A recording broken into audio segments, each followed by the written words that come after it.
All right, we're back at Fail Fest 2014 here in Fishers, Indiana, and we're continuing our interviews with different speakers that have come through our doors here at Fail Fest. And we're talking to Gerry Hays, who's the CEO of Better Retail LLC. And we just wanted to get a quick snapshot of what is Better Retail LLC before we get started. So Better Retail, we create innovative food products and technologies to help grocery stores remain relevant in today's food ecosystem.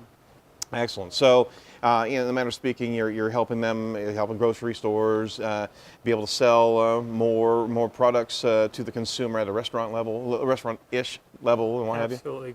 Grocery stores are losing share at an increasing rate, and we're trying to help them get back share. Fantastic, fantastic. Well, how long's your company been in existence? Been in existence for about 10 years. 10 years. Started off into wholesaling ingredients, then into manufacturing ingredients, and now into technology services. Excellent, excellent.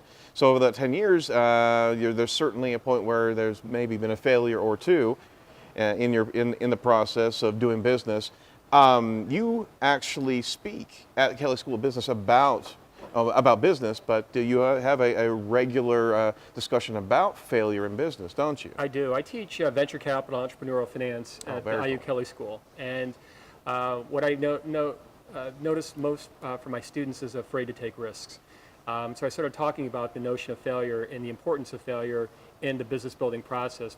There's no such thing as a risk-free opportunity, and you have to embrace failure. And to embrace failure, just like anything else, is to understand what failure means. Right, absolutely.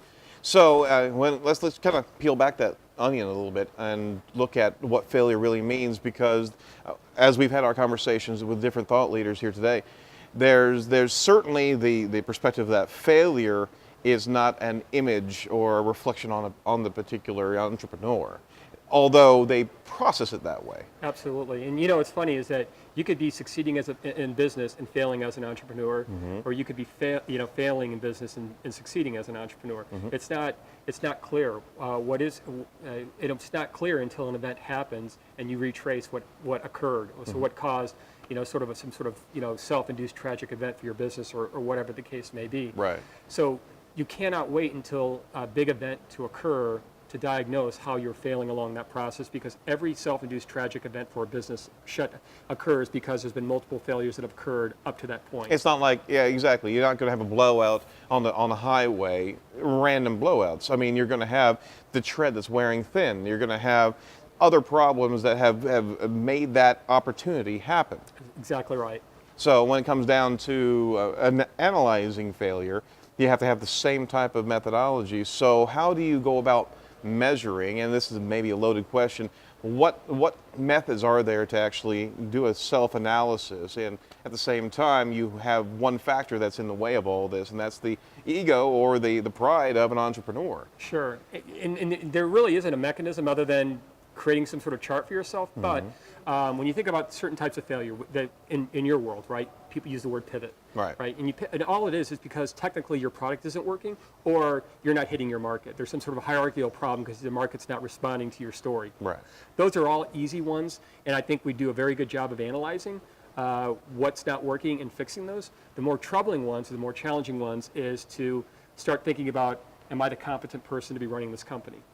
Right? That's a tough one, right? Am I giving 100% effort if I'm working for a company, or am I dogging it? Right. If you're dogging it, why are you here? And the last one, frankly, is a moral failure, right? And what I mean by that is, think about a Bernie Madoff, right? He didn't start off with the intentions of what he did, but what he wanted was to save face and make money. And once he saw the money rolling in, he sort of forgot what he was doing and lost himself. And so you have to always question your intentions, is what I'm saying. What are you doing this for? Are you doing this for money? Are you doing this to build something? Right. And if you're doing it for things like money, that's where moral issues can creep in and create problems. Now, you're talking about an analysis of failure after it's happened, and I'm actually hearing something more out of this particular point, is that type of self-critique can actually be part of your regular process of checking yourself, make sure you're on the right path, checking that you're actually course corrections as opposed to, wow, we just ran ashore. How in the world do we get here? Absolutely. I mean, that's why they do maintenance on airplanes, right?